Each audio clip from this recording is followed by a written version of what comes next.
हम्म।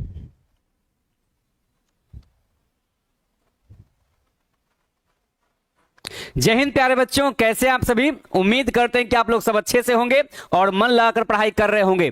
और कहीं ना कहीं प्यारे बच्चों आप अपने इंग्लिश क्लास का भी इंतजार कर ही रहे थे।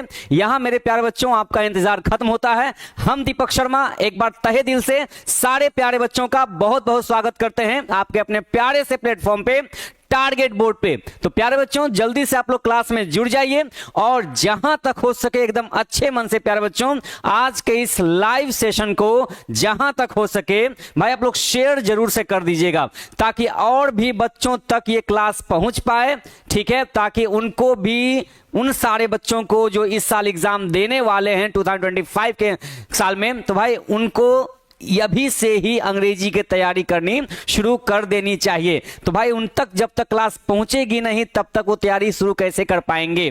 तो भाई अभी से तैयारी जब शुरू कर दीजिएगा हम लोग मिल करके, तभी भाई हमारा एक चांस है। चांस क्या मतलब, कंफर्म होके हम कह सकते हैं फिर कि भाई 90 प्लस हमको मार्क्स करने हैं। ठीक है बच्चों, तो भाई आई होप की चीजें आपको समझ में आ गई होंगी भाई कि शेयर बहुत जरूरी चीज होती है, क्योंकि और बच्चों तक, बहुत बच्चों तक ये बात पहुंच ही नहीं पाती है कि क्लास अभी से शुरू हो भी चुके हैं। ठीक है, और उनको एग्जाम तो देना होता ही होता है हर साल। तो भाई जहां तक हो सके प्यारे बच्चों आप लोग अच्छे मन से एकदम इसको शेयर कर दीजिएगा।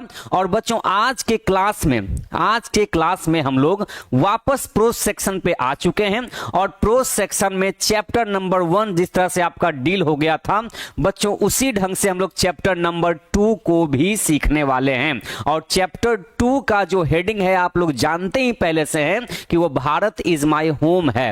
एक प्यारा सा चैप्टर है जो कि इसमें लर्निंग्स बहुत बड़ी चीज होती है, वो इसमें भर भर के दी गई है। ठीक है, और एक मौका हमको आज भी मिला है अपने थोड़े से हिस्ट्री की ओर जाने के लिए, एक ऐसे शख्स के बारे में जानने के लिए जो अपने आप में एकदम बेमिसाल इंसान थे, one of our most freedom fighters रह चुके हैं वो। ठीक है भाई, वो हमारे बिहार के गवर्नर भी रह चुके हैं, वो भारत के राष्ट्रपति भी रह चुके हैं। तो ऐसे इंसान के बारे में हम लोग आज जानने वाले, उस महान इंसान के बारे में हम लोग आज जानने वाले हैं जिनका नाम है डॉक्टर जाकिर हुसैन। भाई अपने आप में बहुत ही कमाल के इंसान रहे थे जब वो तक यहां थे। ठीक है, और बच्चों आज के इस चैप्टर में हम लोग जो चीजें सीखने वाले हैं, ठीक है, वो बच्चों आपसे एक बात कहने की, भाई प्रोज सेक्शन का जो भी चैप्टर आपके सामने आता है ना, कोशिश कीजिए कि हर चीज को आप नोट करिए। ठीक है, अपना खुद के राइटिंग में जब नोट्स तैयार होता है ना, तो उसके मुकाबले दुनिया का कोई नोट्स नहीं हो सकता है। ठीक है,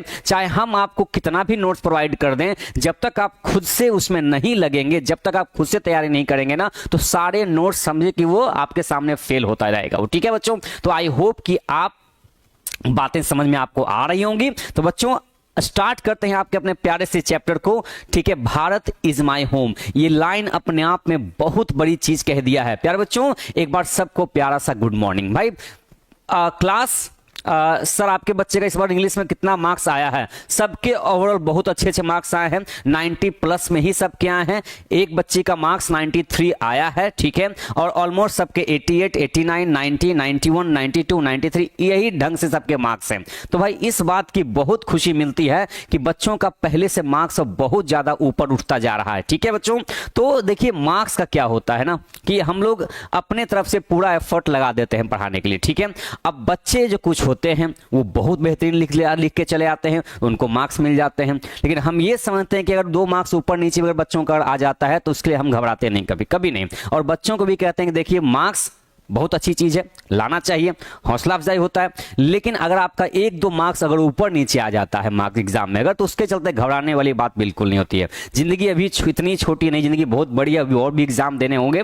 ठीक है, जहां पे भाई बहुत सारे मार्क्स हमको लाने होंगे। ठीक है, हाँ तो भाई बच्चों क्लास को हम स्टार्ट करते हैं। ठीक है भाई, चैप्टर आपका आज का है भारत इज माय होम। एक लाइन जो अपने आप में कह दी गई है, बहुत प्यारा सा लाइन है कि भारत इज माय होम। ठीक है, मतलब भारत मेरा घर है। वाकई घर है हमारा भाई, पूरा भारत हमारा घर है। ठीक है, ये लाइन देखिए कितनी बेहतरीन लाइन एक पेश की गई आपके चैप्टर में। रेनबो पार्ट 2 में बहुत अच्छे अच्छे चैप्टर्स दिए गए हैं भाई, उनमें से एक बेहतरीन चैप्टर आपका भारत इज माय होम है आपका दिया गया। ठीक है, और भाई जो राइटर हैं वो डॉक्टर जाकिर हुसैन हैं इस चैप्टर के, जहां पर आपको प्यारे बच्चों आपको ये सब चीजें आपको अभी से नोट करते हुए चलनी है, ठीक है। जहां जहां पर देखिए राइटर के नेम और चैप्टर के नेम, यहां तो आपको ये सब चीजें याद करनी पड़ती है ना।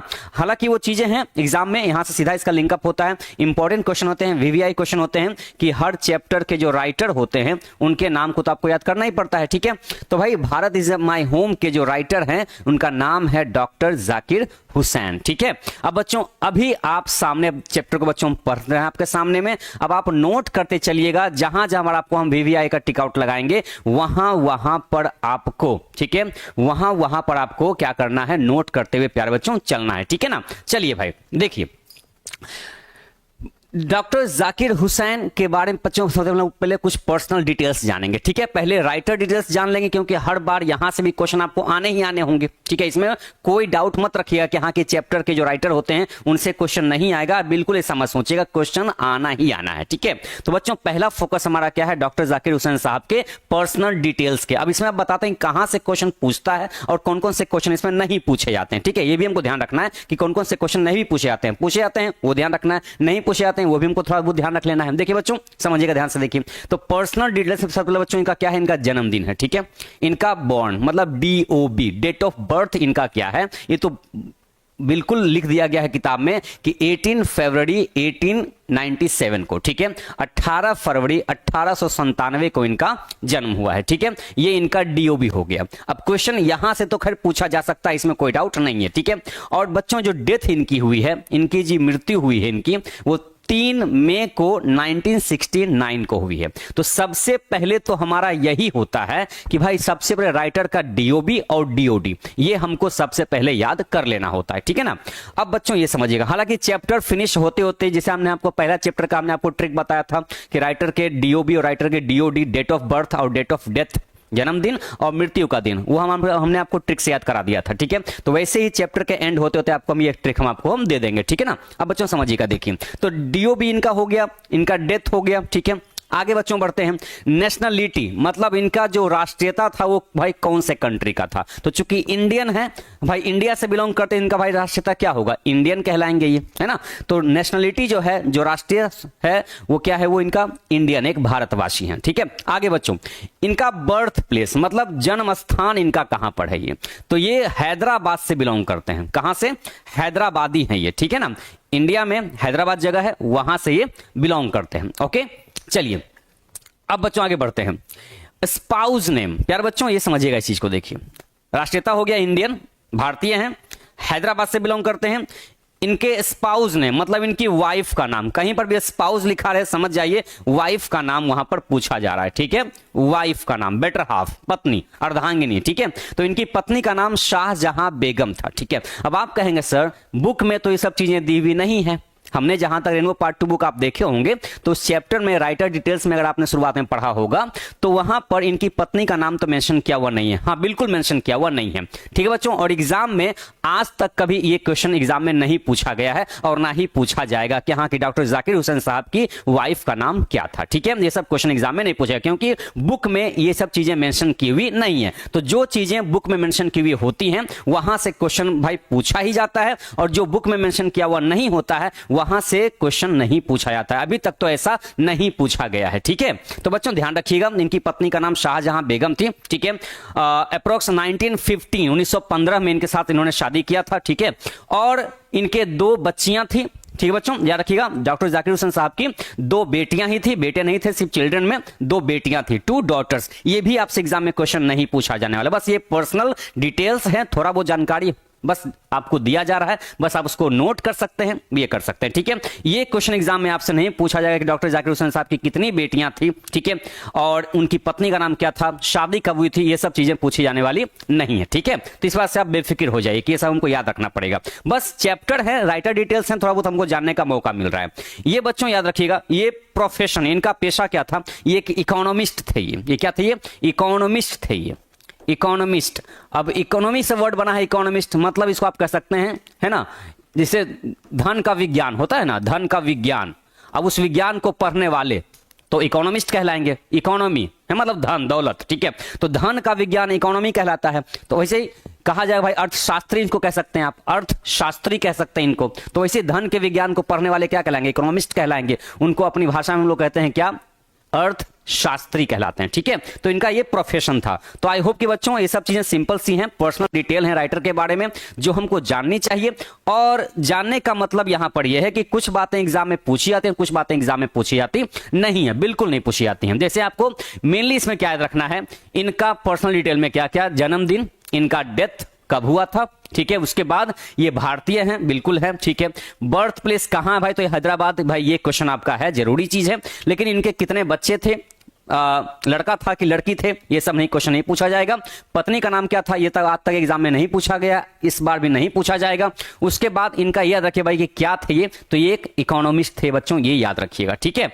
और बच्चों यही आपके सामने देखिए डॉक्टर जाकिर हुसैन साहब हैं, अपने आप में एकदम बोल्ड पर्सनालिटी रखने वाले इंसान हैं और बहुत ही भाई काबिल और नेक इंसान थे ये। और हमारे स्वतंत्रता सेनानी जितने भी थे उनमें से इनका भी एक नाम आता है, ठीक है। और ये बिहार के गवर्नर भी रह चुके हैं और ये भारत के राष्ट्रपति भी रह चुके हैं, ठीक है बच्चों। ये इनका थोड़ा सा पर्सनल डिटेल है बच्चों, थोड़ा सा हम आगे बढ़ते हैं इनके डिटेल के बारे में, ठीक है बच्चों। ये रहा आपका, देखिए इनका डिग्री के बारे में। अब डिग्री मतलब इन्होंने पढ़ाई कहां तक कर लिया था, ये कहां से पढ़ाई किए थे, ठीक है बच्चों, ये समझिएगा। देखिए तो यूनिवर्सिटी ऑफ लखनऊ है ना, यूनिवर्सिटी ऑफ लखनऊ से इन्होंने क्या किया था, बीए किया था, बैचलर ऑफ आर्ट्स की इन्होंने डिग्री लिया था, कहां से, यूनिवर्सिटी ऑफ लखनऊ से लिया था। अब ये सब चीजें जानने लायक होती हैं, लेकिन अभी भी एग्जाम में ये क्वेश्चन पूछा नहीं गया है, ठीक है ना, अभी तक में नहीं पूछा गया है। और बच्चों फिर दूसरी डिग्री देखिएगा, यूनिवर्सिटी ऑफ इलाहाबाद से इन्होंने क्या किया था, एमए किया था। बीए के बाद एमए होता है ना, मास्टर ऑफ आर्ट्स की डिग्री होती है, तो उन्होंने वहां से एमए किया था, कहां से, यूनिवर्सिटी ऑफ इलाहाबाद से इन्होंने एमए किया था। लेकिन ये भी क्वेश्चन अभी तक एग्जाम में पूछे नहीं गए और ना ही पूछे जाएंगे, लेकिन हमको जानकारी रखनी है, ठीक है ना। अब यूनिवर्सिटी ऑफ बर्लिन से इन्होंने क्या किया था, पीएचडी किया था। पीएचडी किया तभी तो नाम के आगे डॉक्टर लग गया था, जैसे जाकिर हुसैन है, लेकिन पीएचडी कर चुके हैं, ठीक है, कहां से, देखिए बर्लिन से, मतलब विदेश से कर चुके हैं। तो विदेश से जब कर चुके हैं, इनके नाम के आगे डॉक्टर लगा हुआ है, मतलब पीएचडी किए हुए हैं, ठीक है ना। तो कहां कहां से इन्होंने कौन सी डिग्री लिया है, ये इनका पर्सनल डिटेल बच्चों, ये आपका आंसर यहां दिया गया है, ठीक है। अब आप यहां पर इन सब चीजों को नोट करना है, बिल्कुल करना है। लेकिन एग्जाम में कुछ ऐसे चीजें होती है जो हमको करना पड़ता है, समझना पड़ता है कि सारे क्वेश्चंस थोड़ी एग्जाम में पूछे जाते हैं, उनमें से जो जो ज्यादा इंपॉर्टेंट है उस पर हमको ज्यादा ध्यान देना है। और नॉलेज जहां तक रखनी है, तो देखिए आपके सामने यहां पर रख दिया गया है, आप इसको पढ़िए, अच्छा लगेगा, ठीक है बच्चों। अवार्ड्स के बारे में देखिए, अब अवार्ड्स के बच्चों बारे में ध्यान से रखिएगा इसको, ठीक है। इनको 2 अवार्ड्स मिल चुके हैं, एक इनका पद्म विभूषण मिला है, पद्म विभूषण मिल चुका है, और दूसरा भारत रत्न से इनको सम्मानित किया गया, ठीक है। और पद्म विभूषण इनको कब मिला, 1954 में, और भारत रत्न कब मिला इनको, 1963 में। तो ये 2 इनको बहुत अच्छे ढंग से सम्मानित किया गया है, ठीक है। 2 अवार्ड इनको मिल चुके हैं, ये बच्चों आप याद रखिएगा, ठीक है ना, ये याद रखिएगा। आगे बच्चों बढ़ते हैं हम लोग थोड़ा सा, इनका रिकॉग्निशन। अब डॉक्टर जाकिर हुसैन की पहचान क्या है, कैसे हम लोग इनको याद रखते हैं, है ना, ये जानना बहुत जरूरी है कि कोई इंसान को हम लोग अगर याद रखते हैं तो भाई कैसे याद रखते हैं, क्यों याद रखते हैं, तो उनकी पहचान जो है वो क्या है। तो बच्चों रिकॉग्निशन का मतलब क्या होता है, पहचान। हम लोग इनको पहचानते हैं तो किस बिना में पहचानते आखिर हैं, तो देखिए बच्चों ध्यान से समझिएगा इस चीज को। देखिए कहते हैं He was one of our greatest freedom fighters, मतलब जितने भी महान स्वतंत्रता सेनानी रह चुके हैं, मतलब क्रांतिकारी लोग जो रह चुके हैं, उनमें से एक ये भी हैं, कौन, डॉक्टर जाकिर हुसैन सर, ठीक है। He was one of our मतलब उनमें से एक ये भी हैं। जब जब वन ऑफ लिखा होता है कहीं पर ना, इसका मतलब उनमें से एक ये भी रह चुके हैं। सिर्फ यही नहीं, उनमें से एक ये भी रह चुके हैं, ठीक है ना। तो he was one of our greatest freedom fighters, स्वतंत्रता सेनानी में से कैसे, तो महान स्वतंत्रता सेनानियों में से एक नाम डॉक्टर जाकिर हुसैन साहब का भी आता है, ठीक है। एज वेल एज, साथ ही साथ, सिर्फ स्वतंत्रता सेनानी नहीं, साथ ही साथ एक एमिनेंट एजुकेशनिस्ट, मतलब एक प्रख्यात मतलब जाने माने, एमिनेंट जाने माने शिक्षाविद, ठीक है, शिक्षाविद मतलब शिक्षा पे जोर देने वाले शिक्षाविद, ये एक महान एजुकेशनिस्ट भी रह चुके हैं। ये इनका जो जीवन है शिक्षा के साथ ही जुड़ा हुआ है, ठीक है, मरते दम तक इन्होंने शिक्षा पर ही जोर दिया है, ठीक है। तो बच्चों ध्यान रखिएगा कि इनके बारे में डिग्री इन्होंने कहां से लिया है, कौन सी डिग्री इन्होंने लिया है, अवार्ड्स इनको कौन से मिले हैं, ये जानना बहुत जरूरी होता है। उसके बाद इनकी जो पहचान है, हम लोग इनको क्यों याद रखते हैं, उनका याद रखने का, ठीक है, याद रखने का इनका जो मतलब है क्या है, वो जब तक हम किसी को याद रखते हैं तो क्यों याद रखते हैं, उनके पीछे कुछ रीजन होते हैं। महात्मा गांधी को याद रखते हैं हम लोग, है ना, महात्मा गांधी को याद रखते हैं। तो महात्मा गांधी क्यों याद रखते हैं भाई, कि हमारे वो भी एक महान स्वतंत्रता सेनानी रह चुके हैं भारत के, ठीक है। भारत को आज़ादी दिलाने में हमने पढ़ा था चैप्टर में, उन्होंने भी हेल्प किया है, सहायता किया है, ठीक है। तो वैसे ही इनको भी याद रखना जरूरी बनता है, क्योंकि एक महान एक एजुकेशनिस्ट भी रह चुके हैं, शिक्षाविद भी रह चुके हैं, और हमारे स्वतंत्रता सेनानी में से एक नाम इनका भी आता है, ठीक है, ठीक है। फिलोसफर ऑफ डॉक्टरेट, पीएचडी का मतलब फिलोसफर ऑफ डॉक्टरेट, ठीक है। ये जब आप डिग्री हासिल कीजिएगा, जब उस लाइन में आप जाइएगा ना, फिर आपको बहुत बेहतरीन ढंग से उसका नॉलेज मिलेगा पीएचडी करने का, ठीक है। आई होप कि आप लोग पीएचडी तक जाइएगा, ठीक है ना। चलिए भाई आगे बढ़ते हैं बच्चों, हम लोग यहाँ तक आई होप की चीजें आपको समझ आ चुकी होंगी। ज्यादा हम अभी तेजी में नहीं पढ़ा रहे हैं, क्योंकि चैप्टर प्रो सेक्शन से होता है, ज्यादा तेजी में पढ़ा देंगे तो दिमाग से बहुत सारी चीजें निकल जाएंगी। आई होप कि आपको चीजें समझ में आ रही होंगी, ठीक है। तो बच्चों यहाँ समझते देखिए, सर टारगेट बोर्ड क्लास 12 से कितने स्टूडेंट्स बिहार टॉप आए हैं। बच्चों टारगेट बोर्ड का जो अभी हम लोग 12th का जो बैच है वो इस साल से ही लॉन्च किया गया है ना, इसी साल से भी है। अभी हम लोग का पहला इस साल का बैच है 12th का, ठीक है ना। हम लोग अभी 12th के यहाँ जो है वो पहला बैच हम लोग का है 12th का इस साल, और हम लोग पूरा उम्मीद इस साल है कि हम लोग पूरा अपना एफर्ट लगा करके बच्चों को टॉप लेवल तक पहुंचाना ही है, क्योंकि उससे पीछे तो नहीं रहना है, ठीक है बच्चों। बाकी ईश्वर की मर्जी, ठीक है। हमारा सारे टीचर्स का मिल करके एक ही हम लोगों ने प्रतिज्ञा ले रखा है कि नहीं, इस साल पहला बैच हम लोग का, और इस बैच को जहां तक हो सके टॉप लेवल तक लेके जाना है, ठीक है। चलिए भाई आगे बच्चों याद रखिएगा।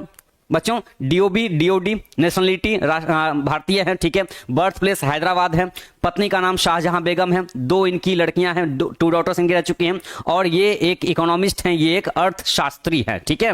आप इनको कह सकते हैं, ठीक है बच्चों। आगे बढ़ते हैं। डिग्री इन्होंने यूनिवर्सिटी ऑफ लखनऊ से बीए किया है, एमए कहां से किया है, यूनिवर्सिटी ऑफ इलाहाबाद से किया है, और यूनिवर्सिटी ऑफ बर्लिन से इन्होंने पीएचडी किया है। उसके बाद इनको 2 अवार्ड्स मिल चुके हैं, पद्म विभूषण 1954 में और भारत रत्न 1963 में, ठीक है बच्चों। अब याद रखिएगा रिकॉग्निशन, इनकी जो पहचान है, इनकी जो पहचान है वो किस तौर पर की गई यहां पर, ये एक महान स्वतंत्रता सेनानी रह चुके हैं, और साथ ही साथ एक प्रख्यात एक फेमस एक एजुकेशनिस्ट भी हैं ये, ठीक है। तो बच्चों यहां तक अगर चीजें समझ में आ गई हैं तो हम आगे बढ़ते हैं, एक एक चीज करके हम लोग जानते हैं पहले इनके बारे में, क्योंकि राइटर डिटेल के बारे में अगर जानना है तो भाई जानना ही पड़ेगा, क्योंकि एग्जाम में क्वेश्चन यहां से आना ही आना होता है। ओके आगे बच्चों कहता है देखिए दूसरा रिकॉग्निशन, ये बच्चों आपका रिकॉग्निशन नंबर 1 था, ठीक है। ये पहली पहचान इनकी। बच्चों दूसरी पहचान इनकी क्या रही है, ही सर्व्ड, इन्होंने सेवा दिया है, ही सर्व्ड, इन्होंने सेवा दिया है, कैसे, एज द 3rd प्रेसिडेंट। इसका मतलब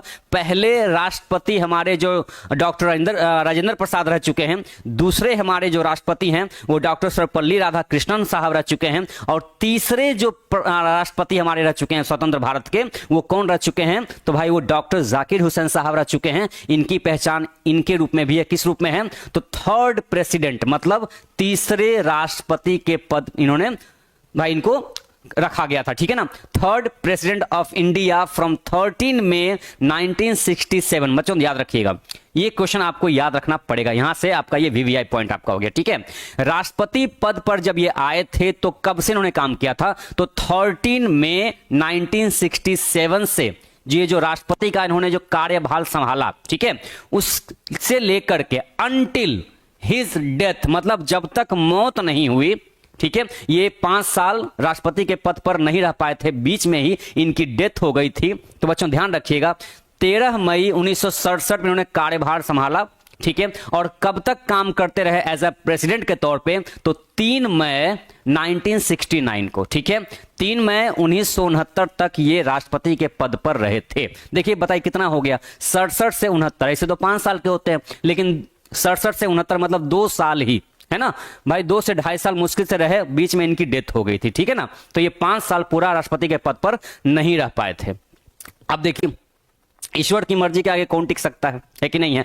अब इन्होंने भाई तो पूरा प्रतिज्ञा ले लिया था भाई कि हम जब तक रहेंगे तब तक हम बेहतरीन ढंग से काम करें, और वाकई जब तक ये रहे 2 साल 2.5 साल ही रहे, लेकिन बहुत बेहतरीन ढंग से इन्होंने काम किया भारत के लिए, ठीक है। लेकिन यहां पर बात क्या है, आपको बच्चों डेट याद रखना पड़ेगा कि इन्होंने कब शपथ ग्रहण किया था, ठीक है। राष्ट्रपति के पद पर ये कब कौन से साल में आए थे, और कब इनकी डेथ हो गई थी। बच्चों यहां पर आपका वीवीआई क्वेश्चन आता है, ठीक है।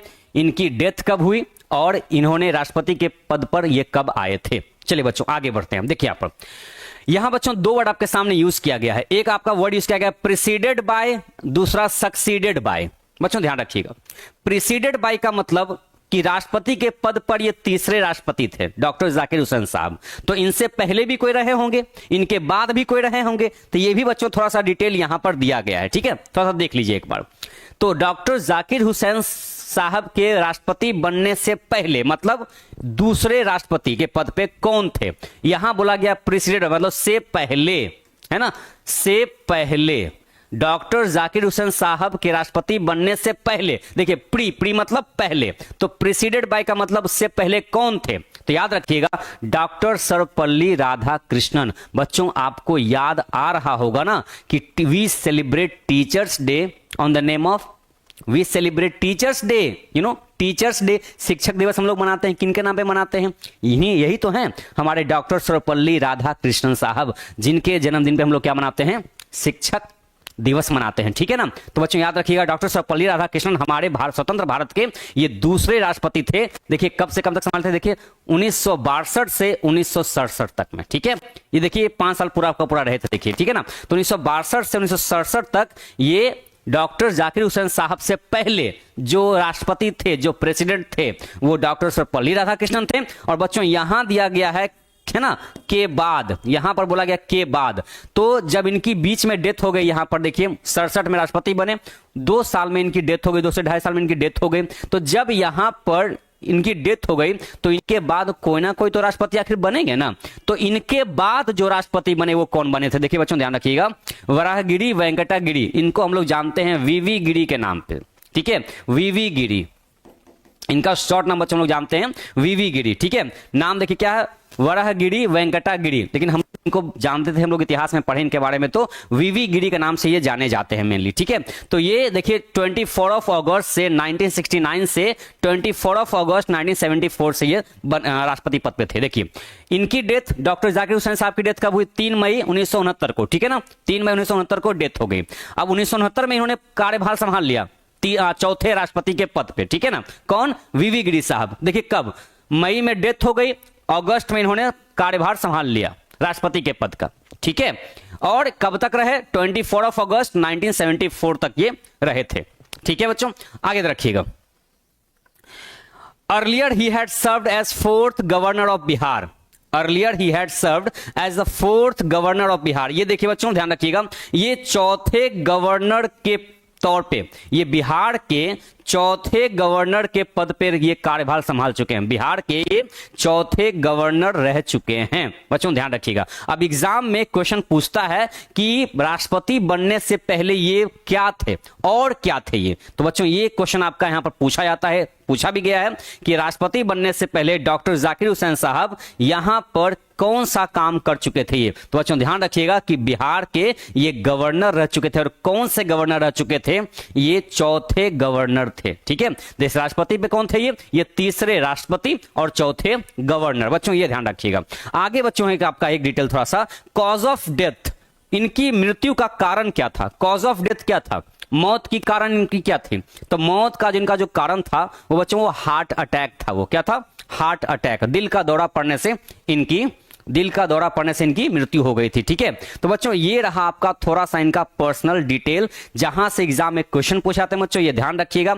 अभी तक ये क्वेश्चन तो नहीं पूछा गया कि इनके जो मृत्यु है वो कैसे हुई थी, लेकिन हाँ ये क्वेश्चन जरूर पूछा जाता है कि ये बिहार में क्या थे, ये बिहार में कौन से पोस्ट पर थे। तो बच्चों ध्यान रखिएगा कि ये चौथे गवर्नर के पोस्ट पे थे, और उससे पहले, इनसे पहले डॉक्टर जाकिर हुसैन साहब से पहले ये क्वेश्चन पूछा गया कि कौन राष्ट्रपति के पद पे थे, तो आप इसको ऐसे भी याद रखिएगा कि ये दूसरे राष्ट्रपति के पद पे थे, ठीक है। अभी तक क्वेश्चन ये नहीं पूछा गया कि हाँ कि डॉक्टर जाकिर हुसैन साहब के बाद कौन राष्ट्रपति बने थे, ये अभी तक क्वेश्चन एग्जाम में पूछा नहीं गया है, ठीक है ना, और ना ही पूछा कभी जाता है, अभी तक तो भाई नहीं पूछा गया है। उसके बाद बच्चों इन्होंने राष्ट्रपति इन्होंने जो है कार्यभार कब संभाला था, तो भाई 13 मई 1967 को संभाला था, और इनकी डेथ कब हुई, तो ये क्वेश्चन आपका इंपॉर्टेंट यहां पर रहेगा, ठीक है। उसके बाद इनको 2 अवार्ड मिल चुके थे, पद्म विभूषण और भारत रत्न से इनको सम्मानित किया गया था, ये बच्चों याद रखिएगा। उसके बाद ये हमारे फ्रीडम फाइटर में से एक फ्रीडम फाइटर ये भी हैं, और एक एमिनेंट एजुकेशनिस्ट हैं बच्चों, ये आपका क्वेश्चन है, ठीक है, इसको याद रखिएगा। उसके बाद भाई इनकी पत्नी का नाम नहीं पूछा जाता, लेकिन आप याद रखिएगा, ठीक है। इनकी 2 बच्चियां थी। ये इनका प्रोफेशन क्या है, तो भाई ये इकोनॉमिस्ट रह चुके हैं। क्या है ये, इंडियन है, ठीक है बच्चों। जन्मदिन और इनका डेट ऑफ डेथ याद रखिएगा। इतना क्वेश्चन काफी होता है, ठीक है। आगे बच्चों बढ़ते हैं। अब बच्चों ये रहा इनका पर्सनल डिटेल्स। अब बच्चों देखिए आगे समझिएगा, प्रोस पीस। बच्चों ये तो आपका क्वेश्चन एकदम वीवीआई में जाता है, एकदम वेरी वेरी इंपॉर्टेंट में ये आपका क्वेश्चन जाता है, ठीक है। कैसे आता है बच्चों समझिएगा। देखिए प्रोस पीस आपका जो टाइप है ये क्या है, एक स्पीच है। आपसे एग्जाम में क्वेश्चन जरूर से जरूर पूछा जाता है कि प्रोस सेक्शन में जितने भी चैप्टर्स होते हैं वो उनको कौन से प्रोज पीस है वो, ठीक है। मतलब किस कैटेगरी के चैप्टर है ये। तो कोई चैप्टर आपका एस्से भी है, कोई चैप्टर आपका स्टोरी भी है, कोई चैप्टर आपका ट्रेवलॉग भी है, कोई चैप्टर आपका अलग तरीके का है, कोई आपका चैप्टर ड्रामा भी है, कोई प्ले भी है। तो इस हिसाब से आपका जो दूसरा चैप्टर है ये प्रोज का कौन सा पीस है। तो बच्चों याद रखिए क्या है, ये एक स्पीच है, एक भाषण है। जिस भाषण को, आगे बढ़ते हैं, ये क्या है, एक स्पीच है बच्चों। ये आपका क्वेश्चन इंपॉर्टेंट है, ठीक है। आगे बढ़ते हैं। अब चैप्टर स्टार्ट करने से पहले इस चैप्टर का थोड़ा सा एक थीम दिया गया है। अब क्या दिया है बच्चों, ध्यान समझिए। कहता है भारत इज माई होम। जो चैप्टर आपका है ये क्या है, इज एन एक्सट्रैक्ट है, ये एक टुकड़ा है, एक पीस है, ठीक है। एक टुकड़ा है जो निकाल करके, एक्सट्रैक्ट मतलब एक टुकड़ा जो निकाल के आपके सामने चैप्टर के रूप में रखा गया है, ठीक है। अब रखा गया कहां से, तो देखिए बच्चों कहां बोला, कहां से, तो बोला from the speech, from the speech, भाषण से लिया गया है। ये क्या है, ये भाषण से लिया गया है। ये कौन से भाषण को, उस भाषण को जिस भाषण को उन्होंने ही मतलब डॉक्टर जाकिर हुसैन साहब गेव इन 1967। आप देखिए 1967 में ही ये राष्ट्रपति बने और उसी साल इन्होंने ये भाषण दिया था। और भाषण का नाम क्या है, तो भाषण का नाम है भारत इज माई होम। वो भाषण का जो टाइटल है वो बच्चों लिखा गया है भारत इज माई होम। तो भारत इज माई होम जो पूरा भाषण में जो जितना देर भी दिया होगा उसमें से कुछ चंद लाइंस निकाल करके आज आपको चैप्टर बन के सामने रखा गया है। ये आपको पढ़ लेना है, ठीक है। समझिए बच्चों, देखिए तो 1967 में इन्होंने भाषण दिया था। कब, आफ्टर टेकिंग द ओथ, ठीक है। मतलब शपथ ग्रहण, है ना। टेकिंग द ओथ का मतलब बच्चों होता है, ओथ का मतलब होता है शपथ, शपथ लेना। टेक द ओथ मतलब शपथ लेना। तो किस चीज का शपथ लेना, तो भाई राष्ट्रपति बनने का, ठीक है। अब कोई भी किसी पोस्ट पे जाता है, मुख्यमंत्री बनते हैं चाहे कुछ भी बनते हैं, तो वो शपथ लेते हैं कि भाई मैं ये काम करूंगा, मैं ऐसा काम नहीं करूंगा, मैं वो काम करूंगा। इस तरह से शपथ लेते हैं ना सब लोग। तो उसी हिसाब से उन्होंने शपथ लिया था। कब, क्या बोला, 1967 में, after taking the oath as president, राष्ट्रपति पद के शपथ ग्रहण के तुरंत बाद इन्होंने भाषण दिया था। इस भाषण का टाइटल था भारत इज माई होम, ठीक है। तो इस हिसाब से अगर पूछा जाए क्वेश्चन आपसे कि which types of prose piece this chapter is, Bharat is my home, Bharat is my home prose का कौन सा पीस है, तो आप क्या कहिएगा, आप यही कहिएगा कि एक स्पीच है, ठीक है। चैप्टर नंबर 2 रेनबो पार्ट 2 का chapter number 2 Bharat is my home pros section का है, लेकिन प्रोस सेक्शन का कौन सा पीस है ये, तो हम कहेंगे कि ये स्पीच है। जैसे चैप्टर 1 आपका इंडियन सिविलाइजेशन एंड कल्चर क्या था, वो एक चैप्टर आपका एस्से था, वैसे चैप्टर बच्चों 2 आपका क्या है, एक स्पीच है। आगे बच्चों सुनिएगा क्या कहते हैं, इन हिज फर्स्ट स्पीच, ये राष्ट्रपति पद पे आने के बाद इनका जो पहला भाषण है, इनका पहला भाषण है कौन, Bharat is my home. In his first speech as the president, राष्ट्रपति पद के तौर पर इनका पहला भाषण जो है किनका, ऑफ इंडिया, भारत के राष्ट्रपति पद पर, डॉक्टर जाकिर हुसैन, ये जो है डॉक्टर जाकिर हुसैन, ये प्लेजेस करते हैं, मतलब प्रतिज्ञा लेते हैं। मतलब क्या करते हैं, प्रतिज्ञा लेते हैं। इस भाषण में लोग क्या करते हैं, प्रतिज्ञा लेते हैं। कोई भी लीडर अगर भाषण देते हैं क्या होता है, प्रतिज्ञा ले जाता है कि हाँ मैं ऐसा काम करूंगा, मैं ऐसा काम करूंगा, मैं ऐसा काम बिल्कुल भी नहीं करूंगा जो लोगों के भाई हित में रहेगा, मैं वैसा ही काम करूंगा, जो लोगों के हित में नहीं रहेगा मैं वैसा काम नहीं करूंगा। आखिर देश को आगे बढ़ाना है तो लोगों के हित में काम करना पड़ेगा हमें। तो इस तरह से इन्होंने क्या किया था, प्रतिज्ञा लिया था, ठीक है। अपने आप से इन्होंने प्रतिज्ञा लिया था, प्रण लिया था कि किस लिए, तो to the service of the totality of India's culture. प्रतिज्ञा में जितनी बार इन्होंने वर्ड बोला है, कॉमन सा वर्ड इन्होंने जरूर यूज किया है, इंडियाज कल्चर, भारत की संस्कृति, ठीक है। भारतीय संस्कृति, भारतीय संस्कृति के हित में ये जो भी काम करेंगे, इनका जो भी सर्विस होगा, इनकी जो भी सेवा होगी राष्ट्रपति बनने के बाद वो क्या रहेगा, तो भारतीय संस्कृति के प्रति पूर्ण रूप से समर्पित होकर ये काम करेंगे।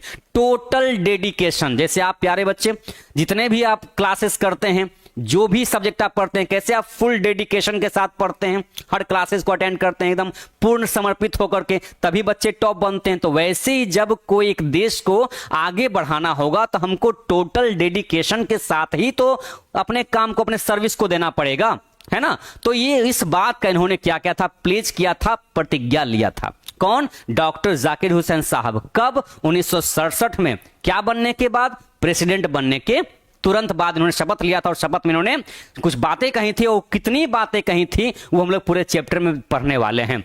फिलहाल बच्चों आपके चैप्टर का जो थीम है वो यही है। देखिए पूरे चैप्टर के थीम को यहां लिख दिया गया है कि इन्होंने प्रतिज्ञा लिया था to the service of the totality of India's culture. ये जिनका जो भी सर्विस रहेगा, इनका जो भी योगदान रहेगा, काम रहेगा, ये सब भारत की संस्कृति के हित में रहेगा। और कैसे रहेगा? तो टोटल डेडिकेशन के साथ, टोटलिटी के साथ रहेगा। ठीक है, मतलब बिना कोई जात पात धर्म समुदाय को भेदभाव करते हुए। ठीक है, इनका कोई ऐसा मकसद नहीं था। ठीक है बच्चों, तो यहां तक आई होप की चीजें बच्चों समझ में अगर आ रही हैं।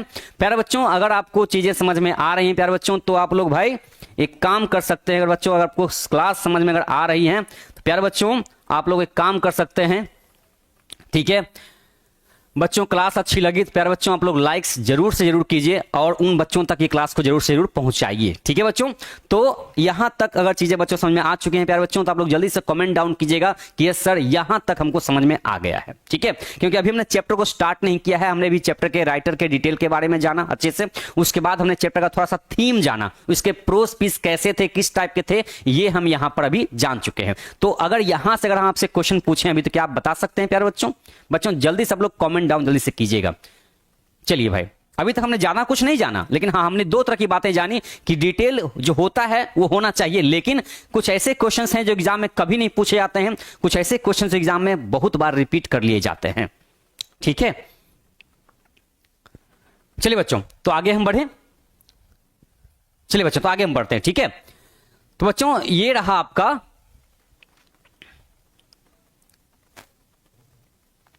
देखिए बच्चों, यहां पर आज हमने आपके लिए एक ट्राई किया है। क्या आज हमने क्या किया है कि आज से हम सोचे हैं कि जिन जिन बच्चों को अंग्रेजी से समझने में प्रॉब्लम हो जाती है और वो बच्चे चाहते हैं कि घर पर जाकर उनका फिर से रिवीजन करें, वीडियो तो क्लास को वापस हम देख लेंगे, साथ में अगर हिंदी वर्जन मिल जाए ना तो बहुत बेहतरीन हो जाएगा हमारे लिए। तो उन बच्चों के लिए हमने क्या किया है, आज से हमने एक नई शुरुआत कर दी है कि जो जो चीजें हम आपको भी क्लास में बताने वाले हैं उसका हिंदी वर्जन प्यारे बच्चों आपको तुरंत उसके सामने लिखा मिलेगा। ठीक है ना, पहले आपको हम समझा देंगे, उसके बाद आपको उसका हिंदी वर्जन बस खाली रिवीजन करने के लिए आपको हम बस ये चीजें दे रही हैं। ठीक है ना, हो सके तो इसको आप पढ़िए, समझ में आपको चीजें आएंगी। जैसे कि मान लीजिए ये हमने आपके सामने प्यारे बच्चों पढ़ा। ठीक है ना, क्या पढ़ा कि देखिए भारत इज माय होम क्या है, एक टुकड़ा है, कहां से लिया गया है, स्पीच से लिया गया है, कब लिया गया था, ये तो 1967 में दिया गया था। उस कब हुआ था, तो भाई प्रेसिडेंट बनने के तुरंत बाद जो शपथ ग्रहण हुआ था वहां पर हुआ था। अब यहां पर चीजें अगर आपको मान लीजिए समझ में हमने बताया, आप समझ में आ गई, लेकिन बाद में हो सकता है कि आप भूल जाएं, तो रिवीजन बेहतरीन ढंग से और कैसे करें उन बच्चों को जिनको अंग्रेजी बहुत ज्यादा प्रॉब्लम लगने लग जाती है क्लास में, स्पेशली जब बुक पढ़ाई जाती है तब। तो बच्चों उसके लिए हमने उनको बच्चों के लिए हमने क्या किया है, हमने उनका हिंदी वर्जन सामने देखिए लिख दिया। देखिए अभी हमने जो पढ़ा उसी का बच्चों सेम यहाँ चीज लिखा हुआ है। देखिए कि भारत इज माई होम भाषण का एक टुकड़ा है जो 1967 में राष्ट्रपति पद का शपथ ग्रहण करने के तुरंत बाद दिया गया था। जिस भाषण में डॉक्टर जाकिर हुसैन भारत के राष्ट्रपति होने के नाते ये प्रतिज्ञा लेते हैं कि वो जो भी काम करेंगे वो पूर्ण रूप से भारत की संस्कृति के हित में होगा। ठीक है, तो अब तो आई होप कि बच्चों को अब दिक्कत नहीं होनी चाहिए, है ना। और ये सब जो लाइंस अभी आपके सामने जो हमने लिखा है, सामने जो लिखा है, ये सब बिल्कुल आपके रेनबो पार्ट 2 बुक से निकाल के ही तो लिखा गया है ना। ये हमने अपनी राइटिंग में थोड़ी लिखा है, ये बुक के लाइंस है। ये आप जब बुक पढ़िएगा ना, ये लाइंस आपको वहां पर दिखाई दे रहे होंगे। ठीक है, तो बच्चों ये जो आपके अंग्रेजी वाले लाइंस थे, इनका हिंदी वर्जन आपको यहां पर रिवीजन करने के लिए बस दिया गया है। ठीक है ना, इनको पढ़िए, आपको अच्छा लगेगा। आगे बच्चों, तो बच्चों बिफोर स्टार्टिंग द चैप्टर हम हमेशा कहते हैं कि जब भी चैप्टर को स्टार्ट करने से पहले कुछ ग्रुप डिस्कशन होते हैं, उनको जरूर से करना चाहिए। ये बहुत ज्यादा फायदेमंद चीज होता है। ठीक है ना, इससे पता चलता है कि हम चैप्टर में हमको क्या क्या चीजें सीखने वाले हैं, क्या क्या चीजें हमको आज के लर्निंग्स के रूप में हमको मिलने वाली। मतलब एक ज्ञान होता है ना, ज्ञान तो इंसान को कहीं से मिल सकता है, कहीं से भी मिल सकता है, हमसे मिल सकता है, हमको आपसे ज्ञान मिल सकता है। ठीक है बच्चों, तो ये देखिएगा आपके बुक में ये चीज लिखा होता है हमेशा, बिफोर स्टार्टिंग द चैप्टर लिखा होता है work in a small group and discuss the following. ठीक है, तो इसमें बच्चों इस चैप्टर में आपको 3 पॉइंट दिए गए हैं, बिल्कुल नॉलेजेबल पॉइंट है ना, बिल्कुल नॉलेजेबल पॉइंट है। अगर आप समझने की कोशिश कीजिएगा ना तो बहुत अच्छा लगेगा आपको। देखिए कहता है work in a small group and discuss the following. क्या डिस्कस करना है हमको बच्चों? एक लाइन लिखा गया, चैरिटी बिगिंस एट होम। इस लाइन का मतलब क्या है बच्चों? ये कहावत है और बहुत बचपन से इसको सुनते आ रहे हैं कि चैरिटी बिगिंस एट होम। मतलब कहते हैं कि जो दान पुण्य जो है ना, जो पुण्य कमाना है, चाहे दान पुण्य जो हम करते हैं, उसकी शुरुआत कहां से होनी चाहिए? तो कहता है कि दान पुण्य हमेशा अपने घर से ही शुरू करनी चाहिए, हमेशा अपने घर से ही चीजें शुरू होती है। अगर हम मान के चलते हैं, अच्छा दान पुण्य किस तरह का दान पुण्य? ऐसा नहीं कि सिर्फ पैसे से दान पुण्य होता है, ये गलतफहमी हो, ये ऐसा नहीं है बच्चों, ध्यान से मेरा समझिए। चैरिटी बिगिंस एट होम का मतलब है कि जो दान पुण्य के रूप में हम दान किसका करना चाहिए? खुशी। दान किसका? मदद, है ना? दान किस चीज का? तो दूसरे के एहसास को समझना, अपनी गलती को स्वीकारना, ये सब क्या है? एक तरह का दान पुण्य का काम है। ये दान करने का मतलब नहीं कि हम सिर्फ उसको पैसा जेब से निकाले उसको दान कर दिए, नहीं। हर मदद सिर्फ पैसे से नहीं होती है, ऐसे दुनिया में बहुत सारे मदद हैं, है ना? तो हमको हेल्पिंग हैंड बनना चाहिए दूसरे के लिए, जहां तक हो सके हमको मददगार बनना चाहिए। ठीक है बच्चों, तो एक लाइन कही गई है कि चैरिटी बिगिंस एट होम। बोलने का मतलब है कि अगर आप दान पुण्य करने का सोच रहे हैं ना, तो उसकी शुरुआत आपको अपने घर से करनी चाहिए। उसका रीजन क्या है कि मान लीजिए कि आपको भाई दूसरे को दान पुण्य करना है, मतलब दूसरे को अच्छा खुश रखना है, दूसरे को मदद करना है, तो पहली मदद आपकी घर से होनी चाहिए। हो सकता है कि आपके माँ बाप बीमार हैं, उनको आपकी मदद की जरूरत पड़ती है, तो पहला दान दक्षिणा कहां से? घर से। ठीक है, और मान लीजिए कि आपके घर में कोई एक मुसीबत में पड़े हुए हैं और आप बाहर वाले जाकर ढिंढोरा पीट रहे हैं भाई कि चलो भाई हम मदद करेंगे, हम मदद करेंगे, और आपके खुद घर का ठीक नहीं है तो आप बाहर मदद करने जाएंगे, क्या ये शोभा देगा? हाँ, डज इट बिहेव?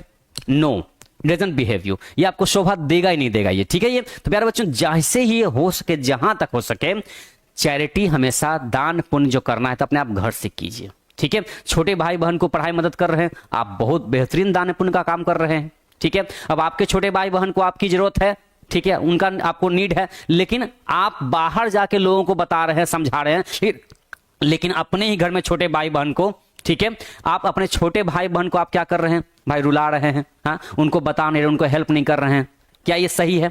आपके भाई बहन का सामने एग्जाम है, आपके भाई बहन का सामने एग्जाम है, बोर्ड का एग्जाम देने वाले हैं, और आप क्या कर रहे हैं? मोहल्ले के बच्चों को जाके पढ़ा रहे हैं। ये बताइए, अभी आपको नहीं लगता कि भाई अपने छोटे भाई को पहले हमको पढ़ा देना चाहिए था? हाँ, तो कोई चीज की शुरुआत हमेशा, अच्छी चीजों की शुरुआत हमेशा अपने घर से होनी चाहिए। इसीलिए बोला गया है चैरिटी बिगिंस एट होम। आप इस पिक्चर को बच्चों हम बिल्कुल समझ सकते हैं। देखिए यहाँ देखिए क्या है, चैरिटी का मतलब सिर्फ दान पुण्य, सोना चांदी नहीं। यहाँ देखिए दोनों बच्चे काम कर रहे हैं, फादर देखिए उसकी हेल्प कर रहे हैं, ये क्या है? चैरिटी। ये क्या है? चैरिटी है ये। यहाँ बच्चे देखिए, यहाँ देखिए बेटा देखिए उदास है, देखिए पिता का क्या फर्ज बनता है, उनके पास जाके बैठे, उनको कंसोल करे, उनको ढाढ़स बंधाए कि हाँ ठीक है ना, जो हो गया सो गया, चलो कोई दिक्कत नहीं, मूव ऑन लाइफ में करते हैं, आगे बढ़ते हैं। ये सब क्या है? ये सब चैरिटी है। ये क्या है? ये बच्चों ये चैरिटी आपका है ये। ठीक है, ये क्या है? चैरिटी आपका है ये। ठीक है बच्चों, ध्यान रखिएगा, ये दान पुण्य है। दूसरा देखिए, ये देख रहे हैं फैमिली। हाँ, अगर घर से ही अपना कोई अच्छी लेवल की शुरुआत करता है किसी भी चीज की, अगर तो पूरा फैमिली इसमें से खुशी ही खुशी आएगी। उस फैमिली में, उस परिवार में खुशी हमेशा बनी बरकरार रहेगी। लेकिन जो अपने घर को छोड़कर सिर्फ बाहर में जाकर ढिंढोरा पीट रहा है तो ये बेकार है। ठीक है, तो उनके लिए ये लाइंस बनता है जो इस ढंग में रहते हैं कि नहीं अपना परिवार भाई कैसे जी रहा है, मर रहा है, पता नहीं है, और हम जाके बाहर में ढोल पीट रहे हैं कि नहीं भाई हम भाई क्या है, हम हेल्पर हैं, हम तुम्हारी हेल्प करेंगे। तो ऐसा बिल्कुल भी नहीं होना चाहिए। जो भी आपको दान पुण्य करना है पहले घर से कीजिए। देखिए माँ बाप बीमार हैं, उनकी सेवा कर दीजिए, भाई बहन का एग्जाम है भाई उनको बता दीजिए, है ना। तो ये है सब चीजें आपको सीखनी चाहिए, और ये चीजें बहुत अच्छी दिया गया है चैप्टर 2 में। जैसा चैप्टर है उसके हिसाब से यहाँ पर डिस्कशन भी अच्छा चीज दिया गया है। आगे बच्चों, ठीक है बच्चों, आपका पॉइंट नंबर 2 यहां पर एक और चीज डिस्कस करने दिया गया है। वो क्या दिया गया है देखिए, कहता है the entire world is a family. The entire world is a family. देख रहे हैं ये सब पूरा वर्ल्ड है ना, ये पूरा बच्चों आप वर्ल्ड देख रहे हैं। ये क्या बोला गया है? द इंटायर वर्ल्ड मतलब समूचा दुनिया, समूची दुनिया क्या है? एक फैमिली के तौर पे है। क्या है? इससे एक मैसेज तो बहुत अच्छा क्लियर आ रहा है। क्या पता है कि we should stop war, we should stop war. हमको युद्ध रोक देना चाहिए, है ना। पूरा देश अगर सब कोई अपने अपने कंट्री को अगर डेवलप करने में आगे बढ़ा देना तो बताइए कभी युद्ध की कोई बात ही नहीं होगी। यहां पर क्या बोला गया है? हमारे भारत में कहा जाता है वसुधैव कुटुंबकम, है ना। वसुधा मतलब धरती, है ना, वसुधा मतलब धरती, पूरी धरती क्या है, वसुधैव कुटुंबकम का मतलब क्या है, the entire world is a family, पूरी दुनिया क्या है, एक फैमिली के तौर पे है ये। सब कंट्री आपस में मिलजुल कर रहेगी। कैसे कोई आपस में पास पड़ोस के लोग आपस में मिलजुल कर रहते हैं, कितना बढ़िया एक मोहल्ला एक कॉलोनी बनता है, वैसे ही अगर पूरे कंट्री आपस में मिलजुल कर रहेंगे, नो वॉर का साइन लेके चलेंगे, भाई कोई युद्ध नहीं होना चाहिए, सब अपने अपने एजुकेशन में पैसा लगाइए, भाई देश को आगे बढ़ाइए, लोगों को तरक्की करने में पैसा लगाइए, इसमें से आगे बढ़ाइए। ये क्या है, बम गोला बारूद बनाने में पैसा क्यों लगाएंगे, इसकी जरूरत हमको क्या पड़ने वाली है, जब अगर हमारा सिद्धांत है वसुधैव कुटुंबकम का कि भाई the entire world is a family, तो फिर ऐसी हालात क्यों, आखिर ऐसी हालात क्यों। हाँ, तो भाई हमारे भारत की एक पहचान है कि भाई हम पूरी दुनिया को एक फैमिली के रूप में समझते हैं। आओ हमसे सीखो, ठीक है, कोई दिक्कत हो आओ हम तुम्हारा वेलकम करते हैं। हमारे यहाँ क्या है, अतिथि देवो भव है हम, क्योंकि हम क्या मानते हैं कि भाई पूरी दुनिया हमारी क्या एक फैमिली की तरह है ये। तो बच्चों ये भी एक अच्छा डिस्कशन पॉइंट यहाँ पर दिया गया है। तो उम्मीद होनी चाहिए कि पूरे कंट्री में, पूरे वर्ल्ड में ऐसा सोच होना चाहिए जैसा कि हमारे भारत की सोच हमेशा होती है। इतिहास गवाह कि हमने आज तक किसी पर अटैक नहीं किया। क्यों नहीं किया, क्योंकि हम मानते हैं वसुधैव कुटुंबकम, ठीक है, हम समझते हैं कि पूरी दुनिया हमारी फैमिली की तरह है। ठीक है, आपको जो चाहिए हमसे आके सीखो ना, क्या दिक्कत है, हमारे पास भाई बहुत हमारे खजाने ऐसे हैं जो आप हमसे सीख सकते हो। ठीक है, अगर हमको आपसे सीखने की जरूरत पड़ेगी तो हम आपसे आके सीखेंगे। सीखना भाई तो कहीं से सीखा जा सकता है, ठीक है ना। तो बच्चों आगे ध्यान रखिएगा, वसुधैव कुटुंबकम का मतलब होता है the entire world is a family, और हमको इसे बिलीव करना भी चाहिए। ओके, चलिए बच्चों आगे बढ़ते हैं।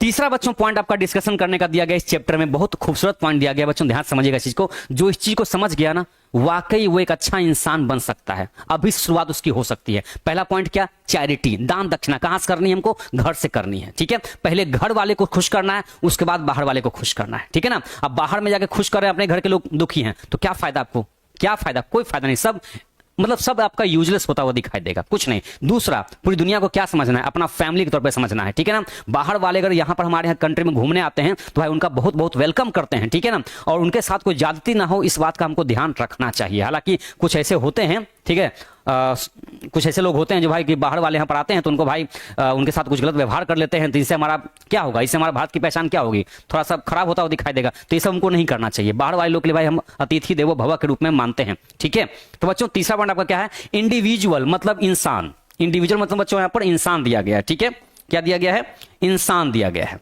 अब कहता है कि इंसान, इंसान इंडिविजुअल मतलब व्यक्ति, इंसान, एंड फैमिली मतलब परिवार, परिवार दोनों क्या है, इंटरडिपेंडेंट है, मतलब आश्रित हैं। आश्रित मतलब क्या हुआ, मतलब एक दूसरे पर आश्रित, यहां पर ये बोलने का मतलब है। ऐसा नहीं कि भाई कि वो पैसा देंगे तो वो खाएंगे, फिर वो पैसा देंगे तो वो खाएंगे, ऐसा नहीं होता है। ठीक है ना, ऐसा कुछ नहीं है। इंटरडिपेंडेंट मतलब किसी ना किसी तरह से वो आपस में संबंधित हैं। कैसे हैं, तो बच्चों ध्यान रखिए, परिवार वर्ड बनता कैसे आखिर है, फैमिली वर्ड कैसे, क्या फैमिली कोई एक लोग से बनता है, कभी नहीं बनता है। फैमिली में बहुत तरह के लोग होते हैं। जैसे हमारा एक हाथ जो है, इसमें 5 उंगलियां दी गई हैं। ठीक है, अब 5 उंगलियां बराबर तो नहीं हो सकती है ना, है ना, 5 उंगलियां बराबर नहीं है। अगर बराबर नहीं है तो इसके पीछे बहुत बड़े रीजंस होते हैं, है कि नहीं है। तो जब एक ही, ये हमारा हाथ, ये हमारा परिवार, इसमें 5 जन हैं, तो पांचों की सोच आपस में मैच नहीं कर पाती हैं कभी कभी। लेकिन अगर पांचों लोग आपस में इंटरडिपेंडेंट हैं तो वो कैसे हैं, उसका रीजन देखिएगा। अब साथ मिलकर के खाना खा रहे हैं, खुशी बांट रहे हैं। ठीक है, एक दूसरे के साथ अपना प्रॉब्लम शेयर कर रहे हैं, वो उसकी प्रॉब्लम को डील कर रहा है, वो उसकी प्रॉब्लम को डील कर रहा है, वो तो इससे आपस में क्या हो गया, है ना, एक तरह का एक कनेक्शन बन गया, एक कॉपरेशन बन गया, एक सहयोग बन गया। और यही सब तो भाई फैमिली में चीजें चाहिए होती हैं, है ना, कि अगर कोई व्यक्ति अगर मान लीजिए खुश है तो हम उसकी खुशी में शरीक होते हैं, है ना, उनकी खुशी में हम लोग जाते हैं। कोई बर्थडे पार्टी सेलिब्रेट करता है तो हम उसके बर्थडे पार्टी में इनवाइट करता है तो हम लोग जाते हैं, है ना, तो वहां जाके खुशियां बांटते हैं। अब यही चीज मान लीजिए उसके परिवार में अगर कोई बुरा, अगर मान लीजिए कोई उसके परिवार में उसके साथ कुछ बुरा हो गया, वो उसकी मान लो एक्सीडेंट हो गई, वो बेड पर पड़ा हुआ है ना, तो उस बेड पर भाई वो हॉस्पिटल में पड़ा हुआ था, वो हॉस्पिटल में है, तो अभी हमारा फर्ज क्या बनता है कि हम उनको जाके देखना है। क्योंकि अगर हम उनकी खुशियों में शरीक हो सकते हैं तो हम उनके दुख में उनके साथ खड़े क्यों नहीं हो सकते हैं। और यही तो होता है। अब व्यक्ति अगर यहां पर यह सोचता है, अगर कोई इंडिविजुअल, कोई एक व्यक्ति अगर ये सोचे कि नहीं हमको दुनिया से जमाने से क्या मतलब है, हम भाई अकेले ही काफी है, तो अकेला चना कभी बाहर नहीं फोड़ता है। ये बहुत पुरानी कहावत कही गई थी ना, कि अकेला चना कभी बाहर नहीं फोड़ता है ना। इससे क्या होता है कि भाई कि कोई दुनिया में वननेस क्या है, ये यूनिटी, एकता, यही तो दिखती है। और परिवार में क्या दिखता है, एकता ही तो दिखता है ना। ठीक है सर, क्या एग्जाम में कर्सिव लिखने पर मार्क्स काटता? नहीं, बिल्कुल मार्क्स नहीं काटता है, खाली बस राइटिंग आपके पास सही से दिखनी चाहिए। अब कर्सिव का मतलब ये मत कर दीजिएगा, कर्सिव का मतलब ऐसे मत कर दीजिएगा, ये कर्सिव मतलब हो जाएगा। कर्सिव का मतलब भी भाई एक तरह का ढंग का लिखना होता है, कर्सिव का मतलब भी, ठीक है। आपकी राइटिंग कर्सिव है, कर्सिव राइटिंग भाई, तो अब राइटिंग का मतलब क्या? कर्सिव राइटिंग जब नाम ही है कर्सिव राइटिंग, तो भाई हम लिखते आ रहे हैं बचपन से, उसको हम अचानक से चेंज थोड़ी कर लेंगे एग्जाम के चलते हम। तो मार्क्स मिलता है, खाली बस काटपीट ज्यादा नहीं होना चाहिए, साफ साफ दिखना चाहिए, बस और कुछ नहीं है। ठीक है बच्चों, तो देखिए कहता है कि इंडिविजुअल और फैमिली आपस में इंटरडिपेंडेंट हैं। अगर आप बीमार पड़ गए हॉस्पिटल में हैं तो लोग आपके पास जा रहे हैं, क्यों? क्योंकि उनको आपसे लगाव है। समझ गए ना? ये आप सोच के चले कि नहीं भाई हम अकेले ही दुनिया को जीत लेंगे, तो ऐसा नहीं हो सकता है। आपको कहा गया कि क्या बोला गया? Man is a social animal कहा गया है ना, कि मनुष्य एक सामाजिक प्राणी है। तो समाज में कैसे, अगर आपको अपने ही परिवार में अगर लोग अच्छे नहीं लगेंगे तो उसको समाज अच्छा कैसे लगेगा? उसको समाज तभी अच्छा लग सकता है जब उसको अपना परिवार अच्छा लगना शुरू होगा। अब अपने ही घर में अगर कच-कुच होता रहेगा, लड़ाई झगड़ा होता रहेगा, तो समाज आपसे क्या एक्सपेक्ट करेगा बताइए? कहेगा कि अपने फैमिली को देखो ना, तुम तो समाज को सुधारने निकल चुके हैं, पहले तुम्हारा अपना फैमिली तो पहले देख लो एक बार। तो यहां पर आपस में इंटरडिपेंडेंसी होने का मतलब यही है कि हम कहीं ना कहीं आपस में एक दूसरे पर आश्रित हैं। अगर हम कहीं जॉब कर रहे हैं तो हम किस पर हो गए? यहां पर हम वहां के भाई ऑनर पर हो गए, ऑनर भी तो हमारे ऊपर हो गया। अगर हम काम ही नहीं करें तो ऑनर आगे कैसे बढ़ेगा, कंपनी आगे कैसे बढ़ेगी? हाँ, अब ऑनर ये सोचेगा हम ऑनर हैं, हाँ, अब फैकल्टी को भाई वो भड़ा भला मतलब कुछ भी बोलना शुरू कर दिया वो, तो क्या ये सही है? नहीं है, क्योंकि कहीं पर भी कॉपरेशन से ही कोई चीज सिस्टम आगे बढ़ता है। ठीक है ना? बिना कॉपरेशन के, बिना यूनिटी के, बिना एकता के कोई दुनिया में आगे नहीं बढ़ सकता है। तो team work is very very essential, very very necessary part, ये बहुत जरूरी चीज होता है ये। ठीक है बच्चों, ये सब चीजें हमको इस चैप्टर में सीखने का मौका मिला। देख रहे हैं हॉस्पिटल में यहाँ इतने लोग पड़े हुए हैं, देखिए आप तो बेड पर पड़े हुए हैं, आप तो गद्दा पे पड़े हुए हैं, है ना? आप तो भाई हॉस्पिटल में पड़ गए, बेड पर आप पड़े हुए हैं, आपको तो गद्दा मिल गया, लेकिन जो आपको देखने जाते हैं वो कहां सोते हैं? क्या उनके लिए स्पेशल गद्दा बिछा जाता है? नहीं। फिर भी आपके लिए रात भर जाग करके ऐसे एक जगह बैठ करके ऐसे ऊँगते रहते हैं, कुर्सी पर एक कुर्सी पर तो वहां 2 लोग बैठे होते हैं, ऐसे कर रहे होते हैं। हाँ, तो आप तो बेड पर पड़े हुए हैं, लेकिन आपको जो देखने गए हैं वो कहां बैठे हुए हैं? वो जमीन पर लेटे हुए हैं, रात भर मच्छर कटवा रहे हैं, फिर भी वहां गए, क्यों? क्योंकि उनको आपसे लगाव है। समझ गए? तो ये बहुत जरूरी चीज होता है कि आप लोगों से हमेशा ना मिलजुल कर रहिए, क्योंकि ये मत सोचिए कि हम अकेले ही दुनिया जीत लेंगे, नॉट पॉसिबल। ओके बच्चों, ये सब चीजें ध्यान रखिएगा। तो बच्चों ये रहा बच्चों आपका अभी तक का 3 पॉइंट, जो कि बहुत अच्छा पॉइंट दिया गया है, लर्निंग्स बहुत अच्छी चीज दी गई इसमें। ठीक है बच्चों, आगे बढ़ते हैं। तो बच्चों ये आपका चैप्टर का बच्चों ये आपका पहला पैराग्राफ है। बच्चों देखिए आपके जो बुक है ना रेनो पार्ट 2, इसमें जो आपका चैप्टर है भारत इज माय होम, इसमें पैराग्राफ जो दिए गए हैं उनको हमको आपको तोड़ तोड़ कर समझाना है। ठीक है ना? तो उम्मीद करते हैं कि आप लोग उस चीज को तोड़ तोड़ कर ही समझने के लिए रहिएगा सामने क्लास में बने हुए। ठीक है ना? और जब तक चीजें समझ में नहीं आए आप उनको रिवीजन बार बार करेंगे, क्योंकि हमने आपके लिए पहले इंग्लिश का वर्जन सामने रखा, जो आपके बुक का लाइन्स है एग्जैक्ट हमने वही यहाँ पर आपके सामने रख दिया है, और पहले आपको अपनी भाषा में समझाते हैं, दोबारा आपको रिवीजन करना होगा, आप इसके हिंदी वर्जन को भी एक बार समझने की कोशिश कीजिएगा। ठीक है ना? चलिए बच्चों अब समझिए, देखिए कहते हैं ये बच्चों भाषण का ये पहला आपका पैराग्राफ है। ठीक है ना? चैप्टर यहां से स्टार्ट हो रहा है। ये क्या कहते हैं? कहते हैं यहां पर कहते हैं कि आई, बच्चों पहले समझिएगा, यहां जो आई लिखा हुआ है ना, ये जो आई है, ये आई का मतलब यहां पर डॉक्टर जाकिर हुसैन साहब हैं। ठीक है ना? ये आई का मतलब यहां पर डॉक्टर जाकिर हुसैन साहब अपनी भाषा में, अपने भाषण में ये कह रहे हैं कि आई मतलब मैं, I must confess, I must confess मतलब मुझे इस बात को बिल्कुल मानना पड़ेगा, मैं ये बात बिल्कुल मान रहा हूं, मानता हूं। आई मस्ट कन्फेस दैट कि I am overwhelmed, I am overwhelmed। इसका मतलब क्या होता है? जब भी आप बहुत ज्यादा खुशी जाहिर करते हैं ना, बहुत ज्यादा आप खुश होते हैं उस दिन, एकदम पूरा आंख से एकदम लगता है, पूरा आंख भरा हुआ रहता है एकदम खुशी से, एकदम एकदम लबालब नहीं होता, ऐसे गिलास में पानी एकदम ऐसे ऊपर तक भरा होता है, वैसी खुशी वाली फीलिंग जिस दिन आपको होती है, आप क्या कहते हैं? Today I am overwhelmed. मतलब आप इतना ज्यादा अभिभूत हो गए हैं, इतना ज्यादा भर गए हैं, एकदम प्रसन्न हो चुके हैं, तो आप इस लाइन को कहते हैं टुडे आई एम ओवरवेल्म्ड। अब क्यों इतने ज्यादा प्रसन्न है ये, क्यों इतने ज्यादा अभिभूत है इस चीज से? कहते हैं मुझे बात को मानता हूं कि मैं आज बहुत ज्यादा खुश हूं। किस चीज से भाई? रीजन क्या है आपके खुश होने का? डॉक्टर जाकिर हुसैन साहब का भाषण देने में बहुत ज्यादा खुश हैं, शुरुआत ही कर रहे इस लाइन से कि मैं बहुत ज्यादा खुश हूं। किस चीज से? तो by the trust by the trust, मतलब उस विश्वास से। किससे मैं खुश हूं? उस विश्वास से, उस ट्रस्ट से, उस विश्वास से मैं खुश हूं। My people have placed in me, उस जिस विश्वास को मेरे लोगों ने मेरे अंदर देखा, मैं उस विश्वास से खुश हूं। अब आप कोई ऐसा अच्छा काम कर रहे हैं, लोग आपके ऊपर बिलीव करते हैं, विश्वास करते हैं, ट्रस्ट करते हैं, तो बताइए आपको सबसे ज्यादा खुशी क्या होगी? है ना, आप जोमेटो से ऑर्डर किया हुआ पिज्जा मंगवा लीजिए, वो खा लीजिए, वो वाली खुशी देख लीजिए, या फिर आपके अंदर आपको कोई यही आके देखिए अरे भाई तुम पर हम ना एकदम जी जान लगा करके विश्वास करते हैं, हम तुम पे बहुत बिलीव करते हैं, तो वो पिज्जा वाली खुशी एक तरफ और ये जो खुशी होगी ना वो एक तरफ। समझ गए? तो भाई ध्यान से सुनिएगा, कहते हैं कि मैं बहुत ज्यादा भाई खुश हूं, अभिभूत हूं, किस चीज से? तो उस विश्वास से, जिस विश्वास को मेरे लोगों ने, मेरे लोग मतलब मेरी जनता ने मेरे ऊपर दिखाया, उस विश्वास को, ठीक है, मेरे ने विश्वास देखा है बाय इलेक्टिंग। और विश्वास से क्या हुआ? उसी विश्वास के कारण ही तो मेरी जनता ने, मेरे परिवार के लोगों ने मुझे इलेक्ट किया है, मुझे चुना है, इलेक्टिंग मी, मुझे चुना है।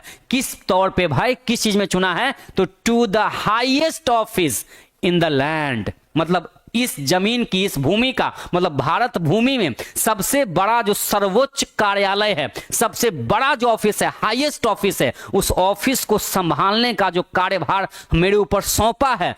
किस चीज को लेकर के? एक विश्वास को लेकर के कि अगर हमने डॉक्टर जाकिर हुसैन साहब को चुना है, एज अ प्रेसिडेंट के तौर पे चुना है, तो कहीं ना कहीं ये इंसान बहुत अच्छे हैं भाई, ये शिक्षा से जुड़े हुए हैं, ये हमारे कंट्री को आगे बढ़ाएंगे। और जो इंसान शिक्षा की बात करता है वो कंट्री को आगे लेके जाएगा ही जाएगा, ठीक है ना, वो कंट्री आगे बढ़ेगी ही। आप एग्जाम्पल बहुत सारे अपने आसपास के मुल्क को देख सकते हैं, जो हमारे पड़ोसी मुल्क हैं उनको एक बार पलट के देख लीजिए कि जहां पर शिक्षा का कोई ज्यादा मतलब नहीं होता, वो कंट्री देखिए कितना डाउनफॉल हो रही है उसकी, और जो कंट्री शिक्षा को ज्यादा बढ़ावा दे रहा है, देखिए वो कहां तक पहुंच रही है हमारी कंट्री। तो शिक्षा बहुत बड़ी जरूरी चीज होती है, और लोगों ने इसी विश्वास के कारण इस धरती का, मतलब धरती मतलब यहां पर, यहां भारत की बात हो रही है, तो भारत की भूमि जो है, वहां का जो सबसे हाईएस्ट ऑफिस है, सबसे बड़ा जो सर्वोच्च जो कार्यालय है, उस कार्यालय का इन्होंने जो राष्ट्रपति के तौर पे इनको चुना गया है, कैसे? एक विश्वास के कारण चुना गया है। तो इस विश्वास से ही ये बहुत ज्यादा क्या है, ये ओवरवेल्म्ड हैं, बहुत ज्यादा अभिभूत हो चुके हैं, और इस बात को ये मानते हैं।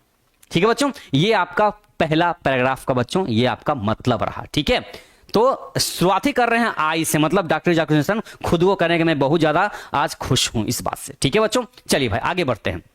बच्चों ये रहा इसका हिंदी वर्जन, देखिए, मैं ये बिल्कुल स्वीकार करता हूं और इस बात से अभिभूत हूं, मतलब ओवरवेल्म्ड हूं, खुश हूं कि लोगों ने मेरे ऊपर जो अपना विश्वास दिखाया है और मुझे इस देश के सबसे सर्वोच्च ऑफिस में काम करने के लिए चुना है, मैं इसके लिए फूले नहीं समा रहा हूं, मैं बहुत ज्यादा खुश हूं। मैं बता नहीं सकता मैं कितना ज्यादा खुश हूं, I can't express my feelings, okay, मैं बिल्कुल बता नहीं सकता हूं। तो बच्चों ये रहा आपका पहला पैराग्राफ का, ये आपका हिंदी हो गया। आगे बच्चों बढ़ते हैं लाइन नंबर 2 में। प्यार बच्चों पैराग्राफ नंबर 2 थोड़ा बड़ा है, क्योंकि हर पैराग्राफ में जरूरी नहीं होता है कि लाइन सिर्फ 3 लाइन 4 लाइन का ही हो, लेकिन फिर भी आपको हम तोड़ तोड़ करके बच्चों अलग अलग करके आपको हम समझाने की कोशिश करते हैं। रिवीजन करने के लिए हमने आपको इसका हिंदी वर्जन भी दे रखा है, आप रिवीजन कर सकते हैं, ठीक है बच्चों। आगे बढ़ते हैं, कहते हैं क्या, देखिए, डॉक्टर, बच्चों आप अपने बारे में नहीं, अब यहां बोलते हैं डॉक्टर राधा कृष्णन, मतलब डॉक्टर एस राधा कृष्णन, मतलब सर्वपल्ली राधा कृष्णन, जो इनसे ठीक पहले भारत के राष्ट्रपति रह चुके थे, मतलब राष्ट्रपति नंबर जो 2 पे थे वो डॉक्टर राधा कृष्णन साहब थे। इनके बारे में ये डॉक्टर जाकिर हुसैन साहब क्या कह रहे हैं कि doctor Radhakrishnan brought to the presidency a mental equipment. कहते हैं कि डॉक्टर राधा कृष्णन ने जो राष्ट्रपति का जो ये पद लाया है, ये किस तौर पे लाया? कहते हैं मेंटल इक्विपमेंट। मेंटल इक्विपमेंट मतलब एक मानसिक उपकरण, मतलब एक तरह का उपकरण है ये, कि राष्ट्रपति पद अगर आया है तो भाई इससे हमारा कंट्री आगे बढ़ेगा। कोई उपकरण क्या करता है? हमारे काम को आसान कर देता है। कोई मशीन क्या करती है? हमारे काम को आसान कर देती है। तो वही यहां पर रखा गया कि अगर प्रेसिडेंसी अगर लाया गया है, राष्ट्रपति अगर के जो पद है वो लाया गया है, तो उससे हमारा कंट्री आगे बढ़ेगा, चीजें और भी हमारी आसान हो जाएंगी, ठीक है। अब एज अ मेंटल इक्विपमेंट बच्चों ये याद रखिएगा, a degree of erudition. A degree of erudition का मतलब क्या होता है? एरुडिशन का मतलब बच्चों होता है विद्वता, मतलब नॉलेज, मतलब ज्ञान, ठीक है ना। तो ये जो विजडम है, एरुडिशन है, ये विद्वता मतलब नॉलेज, ज्ञान, ज्ञान की जो डिग्री इन्होंने लाई है, किस तौर पे? राष्ट्रपति के पद आने से क्या क्या हमको मिला, किस तौर पे मिला? मेंटल इक्विपमेंट मतलब मानसिक उपकरण, और डिग्री ऑफ एरुडिशन विद्वता का भंडार मिला यहां पर, ठीक है, डिग्री मिला, एंड वेल्थ ऑफ एक्सपीरियंस मतलब क्या? अनुभव का खजाना, अनुभव का खजाना किनके पास था? वो डॉक्टर राधा कृष्णन के पास था, जिन्होंने ये प्रेसिडेंसी चीज को लाया। और किस तौर पे लाया? तो मानसिक उपकरण बना के लाया। दूसरा, एरुडिशन ऑफ डिग्री ऑफ एरुडिशन, विद्वता का एक डिग्री लेके आया। और वेल्थ मतलब खजाना, धन मतलब किस चीज का? एक्सपीरियंस का, मतलब अनुभव का। तो अनुभव का खजाना जो कि रेयरली मतलब शायद ही, रेयरली मतलब शायद ही कहीं और पाया जाता होगा, शायद ही जो कहीं और पाया जाता होगा। ठीक है बच्चों, ये रहा इस लाइन का मतलब। कहते हैं, अभी चर्चा इनके बारे में खत्म नहीं हुई है, कहते हैं during a lifetime devoted to the pursuit of knowledge and truth he has done more than probably any other man to bring out and explain Indian philosophical thought and the oneness of all true spiritual values. कहते हैं कि doctor Radha Krishnan साहब जो हैं वो कहते हैं अपने पूरे जीवन काल में, कौन? डॉक्टर राधा कृष्णन साहब अपने पूरे जीवन काल के दौरान, ठीक है, अपने पूरे जीवन काल में devoted to the pursuit of knowledge मतलब पूरे समर्पित थे, डिवोटेड थे, समर्पित थे किस चीज के प्रति? तो to the pursuit of knowledge, to the pursuit of knowledge मतलब क्या? ज्ञान की खोज में। परस्यूट का मतलब होता है बच्चों खोज, परस्यूट का मतलब खोज। किस चीज का खोज? ज्ञान की खोज। इसका मतलब यहां भी एजुकेशन से ही ये भी रिलेटेड हैं, तभी तो हम लोग टीचर्स डे मनाते हैं। तो ये पूरा जीवन, जब तक इनका जीवन रहा, ये समर्पित रखा अपने जीवन को किस चीज की खोज में? सिर्फ खोज में। किस चीज की खोज में? तो वो ज्ञान की खोज में। और किसकी खोज में? सत्य की खोज में। और इन दोनों की खोज में अपना पूरा जीवन क्या कर दिया उन्होंने? समर्पित कर दिया भारत को। ठीक है, he has done more than probably any other man to bring out and explain Indian philosophical thought and the oneness मतलब भारत का, ठीक है, भारतीय फिलोसफिकल थॉट है ना, एक दर्शन सोच को, and the oneness of our all true spiritual values और हमारे आध्यात्मिक मूल्यों को, जो हमारे दादा परदादा है ना, आध्यात्मिक मूल्यों को, जो हमारा अपना परंपरा शुरू से रहा है, हमारी जो परंपरा शुरू से रही है, हमारे जो आध्यात्मिक मूल्य हैं, ठीक है, जिनको हम मानते हैं, हमारे जो क्या उसको बोलते हैं, श्रद्धा भक्ति जो हम लोग मानते हैं जिस चीज को, वो, ठीक है, इन दोनों चीजों को, भारतीय सोच को और हमारे आध्यात्मिक मूल्यों को इन्होंने जितना एक्सप्लेन किया है, इन्होंने जितना ज्यादा जोर दिया है, कहता है कि प्रोबेबली शायद ही कोई और इतना सोचा होगा। ठीक है, शायद ही कोई इतना सोचा होगा। अब देखिए बच्चे पूछ रहे हैं सर ऑब्जेक्टिव कैसे पूछेगा। बच्चों अभी आपको लाइन पढ़ना, देखिए ऑब्जेक्टिव बिहार बोर्ड करता क्या है कि मान लीजिए कि हमने आपके सामने ये लाइन अभी बुक लिख दिया, ठीक है, बुक में लाइन लिखा हुआ है। अब बिहार बोर्ड क्वेश्चन कैसे बना देते हैं यहां पर, वो ध्यान सुनिए। कहते हैं देखिए लाइन यहां से लिखा रहेगा, doctor Radhakrishnan brought to the, आप बताइए यहां पर, यहां तक लाइन लिखा रहेगा और यहां से क्या कर देगा, फिल इन द ब्लैंक्स कर दिया जाएगा। एग्जाम में क्या कर दिया जाएगा, यहां से आपको फिल इन द ब्लैंक्स कर देगा और ऑब्जेक्टिव में 4 वर्ड लिख देगा। उसमें से एक वर्ड आपका ये भी लिखा रहेगा, मेंटल इक्विपमेंट। अब जैसे आपने को याद था कि हाँ Radhakrishnan brought to the presidency mental equipment, तो आप अपने पढ़ा, रिवीजन किया, याद हो गया। अब एग्जाम में ऑब्जेक्टिव ऐसे पूछेगा तो बस हमको खाली टिक आउट करना वहां पर होता है ना। तो ये कैसे हुआ, एक बार करने से थोड़ी हो जाता है। ये कोई बच्चा एक बार में खाली लाइंस को पढ़ ले और एग्जाम में जाकर बैठ जाए तो जरूरी थोड़ी कि याद रह जाएगा। बार बार रिवीजन करने से ही तो चीजें याद रहती है ना।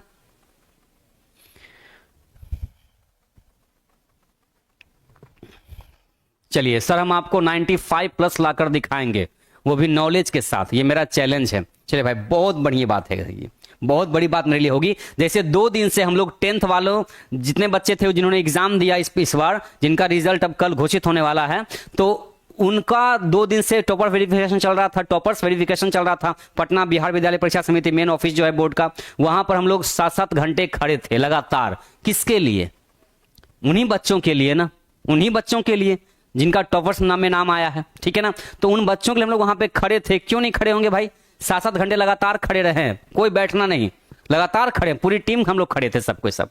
किस लिए, उन बच्चों का स्वागत करने के लिए, जो बच्चे वहां गेट से बाहर निकल रहे थे उनका स्वागत करने के लिए। क्यों, क्योंकि भाई बच्चे हमारे हैं भाई, वहां तक पहुंचे हैं तो हमारा भी फर्ज बनता है उनके साथ हम लोग वहां पे खड़े रहें। तो इस साल उम्मीद आप लोगों से बच्चों को सेम वही चीजें हैं। जितने भी 12th के बच्चे हैं भाई, अगले साल टॉपर्स वेरिफिकेशन बिहार बोर्ड जो गेट है वहां पर, बिहार विद्यालय परीक्षा समिति का जो गेट है, हम लोग वहां भी आपको ऐसे ही अगले साल भी खड़े होते दिखाई देंगे और आपका हम वहां पर वेलकम हम लोग करते रहेंगे।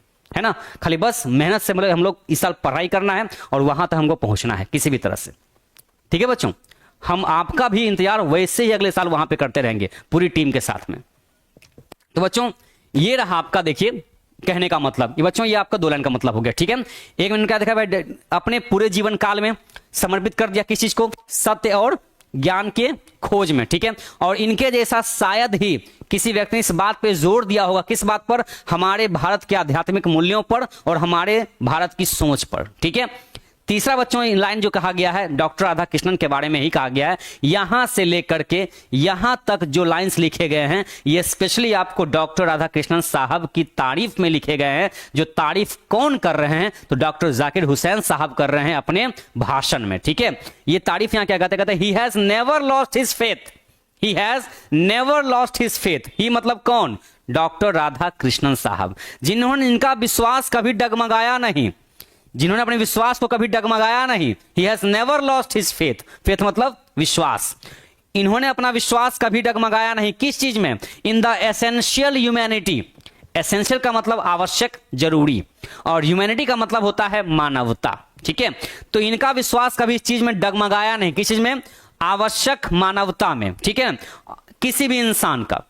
एंड ही हिमसेल्फ, और उन्होंने, किन्होंने डॉक्टर सर्वपल्ली ने हिमसेल्फ, खुद को, ठीक है, कभी रोका नहीं, कभी सीज नहीं किया अपने आप को, कभी रोका नहीं। सीज करने का मतलब रोकना, ये हम आपको वर्ड मीनिंग में बता चुके थे एक बार, है ना, पिछले क्लास में। ही हैज नेवर सीज्ड, अपने आप को कभी रोका नहीं। क्या करने से नहीं रोका, तो चैंपियन करने से नहीं रोका। अब आप समझ रहे होंगे सर चैंपियन का मतलब तो विजेता होता है। हाँ, 2 मतलब होता है, चैंपियन का मतलब विजेता भी होता है और चैंपियन का मतलब बढ़ावा देना भी होता है। क्या होता है, बढ़ावा देना भी होता है, सपोर्ट करना भी होता है। तो इन्होंने सपोर्ट करने से अपने आप को कभी पीछे नहीं रखा। किस चीज को सपोर्ट करने के लिए, the right of all man to live in dignity and with justice. Dignity मतलब शान, जस्टिस का मतलब न्याय। अब आवश्यक मानवता का मतलब क्या होना चाहिए वो समझिएगा।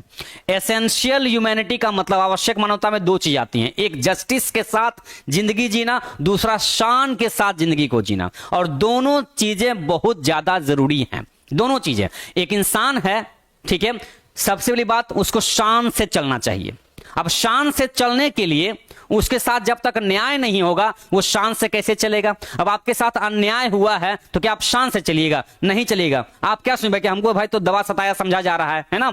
तो न्याय जिसके साथ होता है बच्चों वो शान के साथ चलता है। जिसने कभी कोई गलत काम किया ही नहीं तो उसके साथ अन्याय कैसे होगा। तो जब अन्याय होगा ही नहीं तो उसको कैसे चलना चाहिए। जब उसने कोई बुरा काम किया ही नहीं है तो कैसे चलना चाहिए, उसको एकदम शान के साथ चलना चाहिए उसको। तो ये 2 जो बातें हैं, न्याय के साथ और शान के साथ हर इंसान को जीना चाहिए। यही तो आवश्यक मानवता का एक आधार है।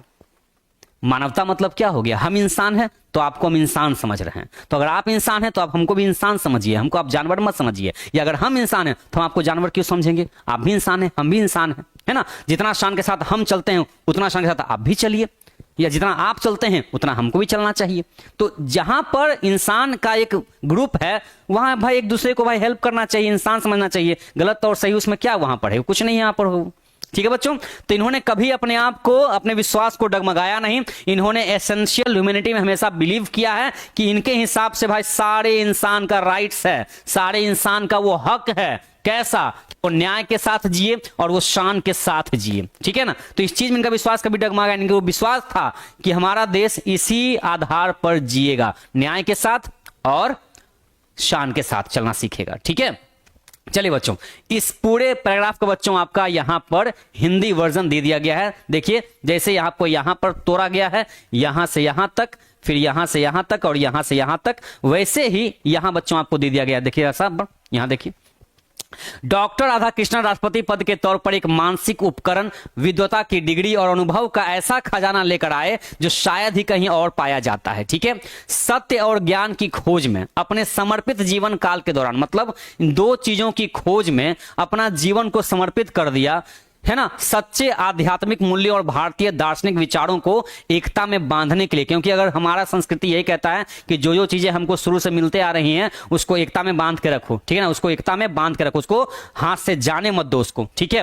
क्योंकि अगर वो हाथ से चला गया तो क्या होगा, जैसे बाकी सभ्यता ढह गई थी वैसे हमारी भी सभ्यता ढह जाएगी, लेकिन हमारी सभ्यता आज भी बरकरार है। हमने चैप्टर 1 में सीखा था, है ना, इंडियन सिविलाइजेशन कल्चर में, उसका रीजन यही था कि हम अपने आध्यात्मिक मूल्यों को और अपने दार्शनिक विचारों को हम लोग बना करके रखे हुए हैं, तभी हमारा कंट्री आज भी उसी संस्कृति को जी रहा है, ठीक है। तो उन्होंने जो काम किया है वो शायद ही किसी और व्यक्ति ने किया होगा, किनके द्वारा, ठीक है। कैसा काम हुआ है, अच्छा काम हुआ किनके द्वारा, डॉक्टर राधा कृष्णन साहब के द्वारा, ठीक है। उनका आवश्यक मानवता में कभी विश्वास नहीं डगमगाया और उन्होंने हमेशा सभी इंसानों के हक जिसमें वो न्याय और शान के साथ जिए, हमेशा इसी बात को उन्होंने बढ़ावा दिया, हमेशा इसी बात को उन्होंने चैंपियन किया है, ठीक है बच्चों। तो ये रहा बच्चों आपका पैराग्राफ नंबर 1 का बच्चों ये रहा, और 2 का बच्चों आपका ये यहां पर हिंदी वर्जन दे दिया गया है। दोबारा रिवीजन कीजिएगा, आपको बहुत ज्यादा आसान लगेगा चीजें, ठीक है। आगे बच्चों आपका यहां पर बच्चों, अब यहां तक हम चैप्टर बच्चों आज तक यहीं पर थोड़ा सा रेस्ट देते हैं, और बच्चों कल की क्लास में हम लोग आगे सीखने वाले हैं, आगे और भी नॉलेज, बहुत अच्छा नॉलेज हमको मिलने वाला है। और बच्चों पहले हम लोग ये बताइए कि आज के क्लास आपको कैसे लगे। यार बच्चों आपका कमेंट बहुत मायने रखता है, क्योंकि आपके कमेंट डाउन करने से भी पता चलता है कि हाँ बच्चे वाकई भाई एकदम डिवोटेड हैं, वाकई क्लास के लिए आप लोग रेगुलर क्लास में रहते हैं ना, इस बात की हमको सबसे ज्यादा खुशी होती है कि आप क्लास में रेगुलर रहते हैं, इतने बच्चे प्रेजेंट, ठीक है बच्चों।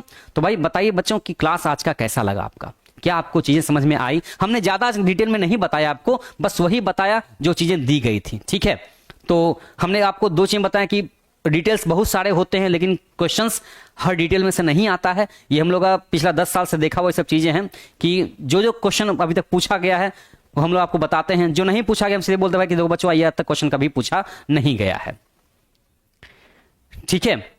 तो बच्चों मिलते आपसे हम कल के क्लास में, तब तक के लिए आप क्या कीजिए, आज के क्लास को रिवीजन जरूर से जरूर कीजिए, है ना, क्योंकि जितना ज्यादा आप रिवीजन करेंगे ना उतना ही ज्यादा ये बेस्ट वर्जन आपका बनता जाएगा, ठीक है। और उम्मीद करते हैं कि अगले साल टॉपर्स वेरिफिकेशन गेट पर आप हमको मिलेंगे, हम तो वहां खड़े रहेंगे लेकिन आप हमको मिलेंगे, ठीक है बच्चों।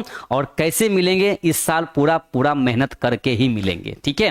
मेहनत रहेगी तो बच्चों वहां एकदम रंग आपको दिखाई देगा ही। बहुत खुशी हो रही थी कल वहां पर हम लोग 7 घंटे खड़े हो, कब पता ही नहीं चला कब 7 घंटे वहां खड़े खड़े बीत गए, ठीक है। थकान तो कुछ पता ही नहीं था भाई, थकान भी कोई चीज होती है वहां पर, ठीक बच्चों।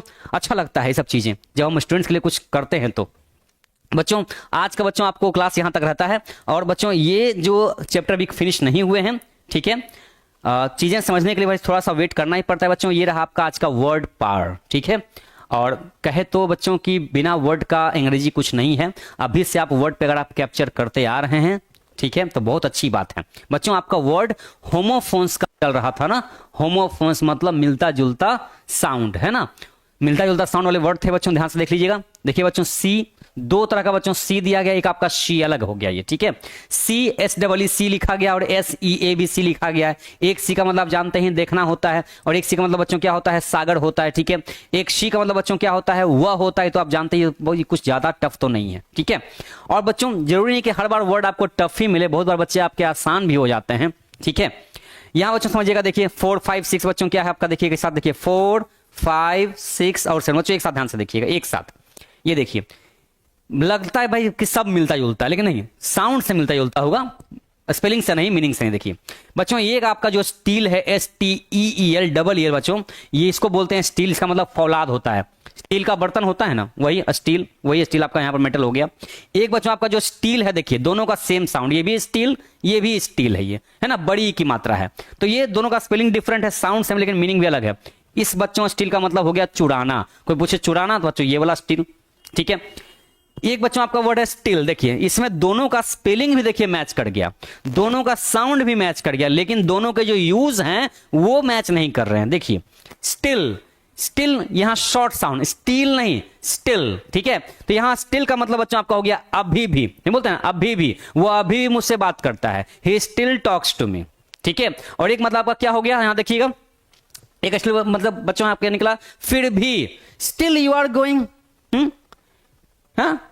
ही doesn't talk to you still you are going, फिर भी तुम वहां जा रहे हो। तो बच्चों मीनिंग के तौर पे जाइएगा। एक मीनिंग आपका हो गया फिर भी, इसको बोलेंगे स्टिल। एक आपका मीनिंग बच्चों आपका हो गया अभी भी, जिसका मीनिंग होता है स्टिल। अब किसको कैसे यूज करना है बच्चों, ये आपको हम अगले क्लास में जरूर से बता देंगे, ठीक है। यहां देखिएगा बच्चों, आपका 8वां वर्ड आपका बच्चों आपका वर्ड आता है स्टेशनरी। क्या वर्ड है? स्टेशनरी का मतलब बच्चों होता है लेखन सामग्री। जैसे कोई दुकान है जहां पर स्टेशनरी मिलता है। अब स्टेशनरी का सामान मिलता है मतलब लेखन सामग्री मिलती है। वैसा दुकान जो स्टेशनरी का दुकान, वहां क्या मिलता है हमको? कॉपी किताब मिलेगा, पेपर पेन पेंसिल मिलेगा हमको, वहां पर इरेजर मिलेंगे, यही सब तरह की चीजें मिलेंगे। तो बच्चों उसका स्पेलिंग होता है STATIONERY, स्टेशनरी। ये सब वर्ड पे थोड़ा कमांड करके चलिएगा, ठीक है। लेखन सामग्री, जहां पढ़ाई लिखाई से संबंधित जो जो चीजें मिलती है वो कहां मिलेंगी आपको? स्टेशनरी वाले दुकान में मिलेंगी, ठीक है। और बच्चों ये जो आपका स्टेशनरी है बच्चों, वो ध्यान से देखिएगा। देखिए सब कुछ सेम लग रहा है आपको, है ना। देखिए STATION बच्चों स्टेशन याद रखिएगा, और देखिए अरी ARY, यहां देखिए क्या है STATION, यहां भी स्टेशन लिखा हुआ है, यहां ERY हो गया और यहां पर ARY हो गया। देखिए एक लेटर के चेंज होने से देखिए कितना बड़ा इंपैक्ट बच्चों पड़ जाता है ना। इस देखिए स्टेशनरी का मतलब देखिए क्या है बच्चों, क्या हो गया? स्थिर। जो चीजें स्थिर हैं, जिसमें मोशन नहीं है, उसको स्टेशनरी कहा जाता है। लेकिन स्पेलिंग वहां पर ARY होगा, ERY नहीं होता है, ठीक है बच्चों। आई होप कि आपको वर्ड्स अच्छे लग रहे हैं बच्चों। वर्ड्स याद करते जाना है आपको, ठीक है। देखिएगा आपको वर्ड्स रोज मिलते हैं, साल भर में आपका कितना अच्छा वर्ड आपको हो जाएगा। तो बच्चों मिलते हैं आपसे हम कल के क्लास में, उसी टाइम पर, उसी चैप्टर के साथ में, कुछ और नॉलेज के साथ में। तब तक बच्चों आप हंसते रहिए, मुस्कुराते रहिए और रिवीजन जरूर से कीजिए प्यारे बच्चों, ठीक है। जय हिंद।